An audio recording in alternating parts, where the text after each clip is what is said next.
दोस्तों, पुस्तक का नाम है सोचिए और अमीर बनिए। इस पुस्तक का लेसन चल रहा है भय के 6 भूतों को चतुराई से कैसे मात दें।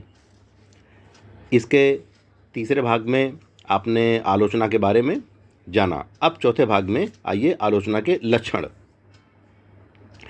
यह डर लगभग उतना ही सार्वभौमिक है जितना गरीबी का डर है। इसके प्रभाव भी व्यक्तिगत उपलब्धि के लिए बिल्कुल उतने ही घातक हैं। इसका मुख्य कारण है कि यह डर पहल करने की शक्ति को नष्ट कर देता है और कल्पना के उपयोग को हतोत्साहित करता है। डर के प्रमुख लक्षण। आत्मचेतना। आमतौर पर बातचीत में घबराहट, डर के माध्यम से और अजनबियों से मिलने पर हाथ और पैर की अजीब गतिविधि, नज़रें चुराना आदि में व्यक्त किया जाता है। अगली हेडिंग, संतुलन की कमी। आवाज़ के नियंत्रण में कमी, दूसरों की उपस्थिति में घबराहट, शरीर की खराब मुद्रा, कमजोर स्मृति के माध्यम से व्यक्त होती है।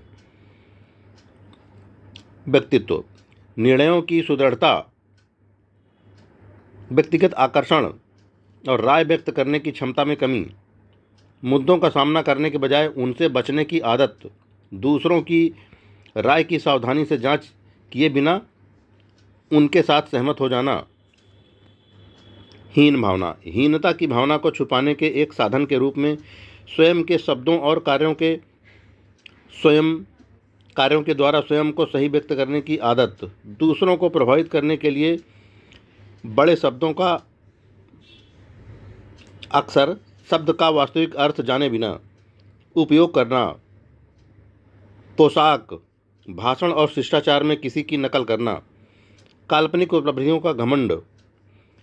यह कभी कभी श्रेष्ठता की भावना की सतह का एहसास देती है। अपव्यय। दूसरों के साथ बराबरी करने की कोशिश की आदत, अपनी आय से परे खर्च करने की शक्ति की कमी,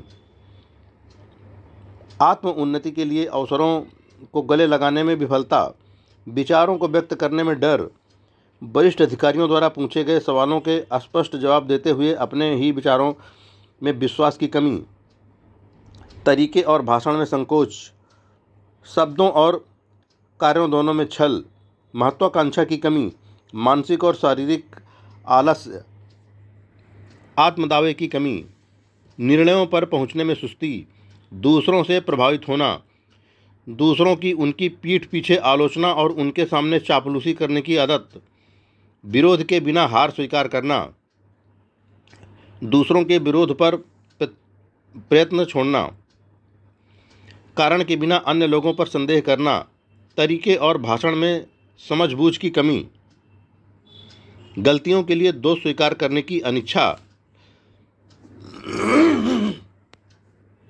अब हेडिंग, खराब सेहत का डर। इस डर की भौतिक और सामाजिक आनुवंशिकता दोनों का पता लगाया जा सकता है। अपने मूल रूप में यह बुढ़ापे के डर और मृत्यु के डर के लक्षणों के साथ करीब से जुड़ा हुआ है, क्योंकि यह व्यक्ति को एक ऐसी भयानक दुनिया की सीमा के निकट ले जाता है जिसे इंसान नहीं जानता है, लेकिन जिसके विषय में डरा देने वाली कहानियाँ सिखाई गई हैं।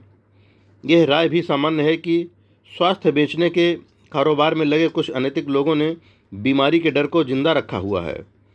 मुख्य रूप से इंसान खराब सेहत से उन भयानक तस्वीरों के कारण भी डरता है जो उसके मस्तिष्क में रोपित की गई हैं कि मौत आ जाए तो क्या हो सकता है। वह इसलिए भी डरता है कि इसके पश्चात आर्थिक क्षति भी होगी। एक सम्मानित चिकित्सक का अनुमान है कि पेशेवर सेवा के लिए चिकित्सकों से मिलने वाले सभी लोगों में से 75% हाइपोकॉन्ड्रिया काल्पनिक बीमारी से पीड़ित हैं।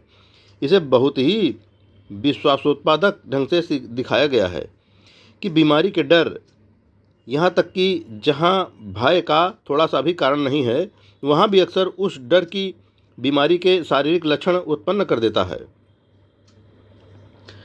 मानव मन शक्तिशाली और प्रबल है, या तो यह बनाता है या नष्ट कर देता है। बीमार स्वास्थ्य के इस डर की आम कमजोरी का लाभ उठाकर पेटेंट दवाओं के वितरकों ने बहुत बड़ी दौलत बनाई है। विश्वासशील मानवता का यह रूप कुछ 20 साल पहले इतना प्रचलित हो गया कि कॉलियर्स साप्ताहिक पत्रिका ने पेटेंट दवा के कारोबार के सबसे खराब अपराधियों में से कुछ के खिलाफ एक कटु अभियान चलाया।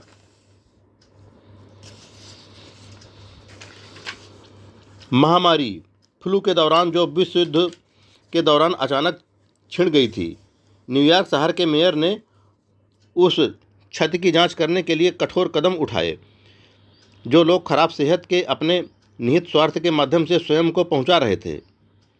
उसने अखबार के लोगों को बुलाया और उनसे कहा कि सज्जनों, मुझे क्यों महामारी के विषय में किसी भी डराने वाली सुर्खियों को प्रकाशित न करने के लिए कहना आवश्यक लगता है।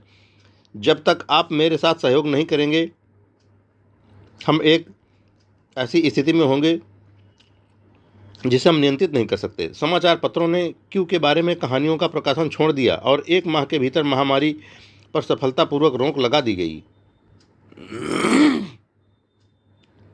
कुछ साल पहले किए गए प्रयोगों की एक श्रृंखला के माध्यम से यह साबित कर दिया गया था कि लोगों को सुझाव के द्वारा बीमार किया जा सकता है। हमने यह प्रयोग 3 परिचितों को इस सवाल के साथ किया, आपको क्या बीमारी है? आप बहुत बीमार दिख रहे हैं। पीड़ितों के पास भेजकर किया। पूछने वाले पहले व्यक्ति ने सवाल से पीड़ित हो आमतौर पर एक मुस्कुराहट और उदासी के लिए उकसाया और पीड़ित ने कहा, ओह कुछ भी नहीं, मैं ठीक हूँ। दूसरे को आमतौर पर यह बयान दिया गया, मुझे सही नहीं पता है, लेकिन मैं बुरा महसूस कर रहा हूँ। तीसरे प्रश्नकर्ता को आमतौर पर खुलकर जवाब दिया गया कि पीड़ित वास्तव में बीमार महसूस कर रहा है।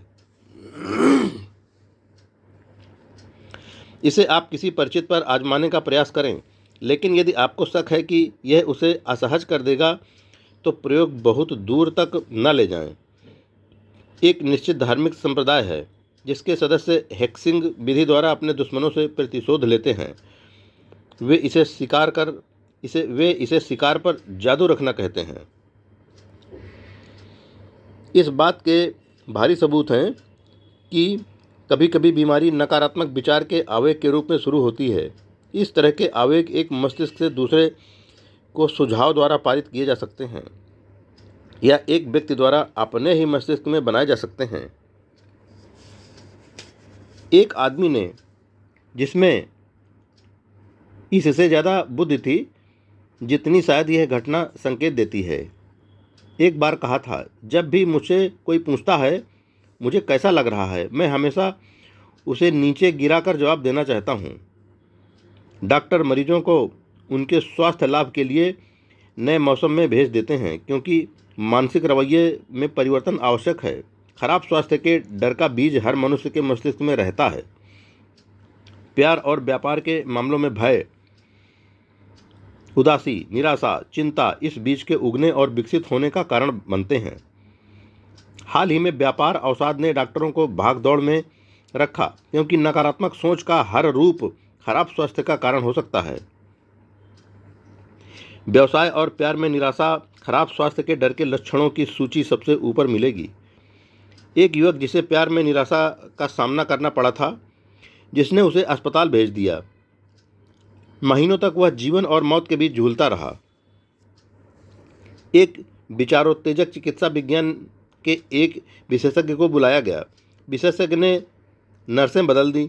एक बहुत ही आकर्षक युवा महिला की देखरेख में उसे रखते हुए, जिसने काम पर आने से पहले दिन से ही उसे प्यार करना डॉक्टर के साथ बातचीत के बाद शुरू कर दिया। 3 सप्ताह के भीतर मरीज को अस्पताल से छुट्टी दे दी गई। वह अभी भी पीड़ित है, लेकिन एक पूरी तरह से अलग रोग के साथ उसे फिर से प्यार हो गया था। उपाय एक धोखा था, लेकिन मरीज और नर्स ने बाद में शादी कर ली। दोनों इस लेखन के समय में भी अच्छे स्वास्थ्य में हैं। अब हेडिंग, खराब स्वास्थ्य के डर के लक्षण। यह लगभग सार्वभौमिक डर के लक्षण हैं। हेडिंग, आत्म सुझाव।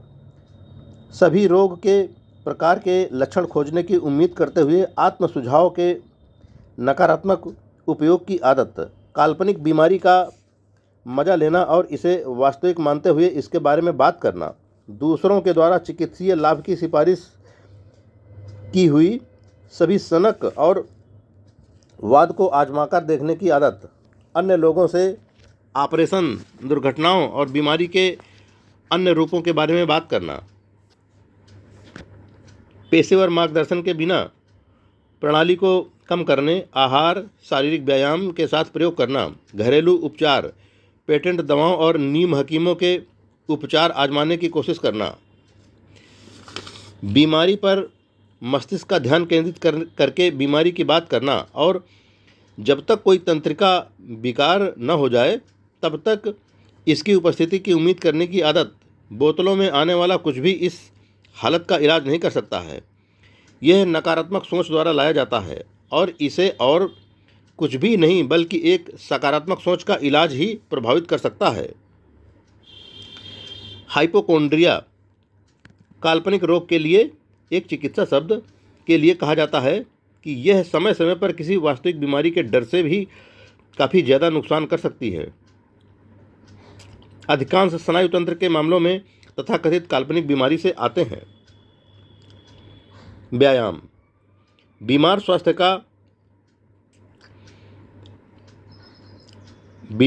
का डर अक्सर समुचित शारीरिक व्यायाम के साथ हस्तक्षेप करता है और बाहरी जीवन से बचने का एक कारण बनते हुए अधिक वजन के परिणाम के रूप में सामने आता है। संवेदनशीलता बीमार स्वास्थ्य का डर प्रकृति की शरीर की प्रतिरोधक क्षमता को तोड़ देता है और एक ऐसी अनुकूल स्थिति पैदा करता है जिसमें व्यक्ति बीमारी के किसी भी रूप के संपर्क में आते ही बीमार हो सकता है। बीमार स्वास्थ्य का डर अक्सर गरीबी के डर से संबंधित होता है, विशेष रूप से हाइपोकोंड्रिया के मामलों में जो लगातार डॉक्टर के बिल, अस्पताल के बिल आदि का भुगतान करना पड़ने की संभावना के बारे में चिंतित करता रहता है। इस तरह का व्यक्ति बीमारी की तैयारी, मौत के बारे में बात, कब्रिस्तान और दफन के खर्च आदि के लिए पैसे की बचत के बारे में सोचकर बहुत समय खर्च करता है। स्वयं से लाड़ प्यार प्रलोभन के रूप में काल्पनिक बीमारी का उपयोग कर सहानुभूति के लिए प्रयास करने की आदत। लोग अक्सर काम करने से बचने के लिए चाल का सहारा लेते हैं। साधारण आलस्य या महत्वाकांक्षा की कमी को छिपाने के लिए एक बीमारी के रूप में बहाना करने की आदत। असंयम सिर दर्द, नसों के दर्द आदि जैसे दर्द नष्ट करने के लिए कारण मिटाने के बजाय शराब या नशीले पदार्थों के उपयोग की आदत। बीमारी के बारे में पढ़ने और इससे पीड़ित हो जाने की संभावना पर चिंता करने की आदत। पेटेंट दवा के विज्ञापन पढ़ने की आदत। अब दोस्तों, भय के 6 भूतों को चतुराई से कैसे मात दें, इस लेसन का 5वां भाग प्रस्तुत करेंगे। उसमें हम प्यार के खोने का डर प्रस्तुत करेंगे। और आज के लिए दोस्तों, जय हिंद।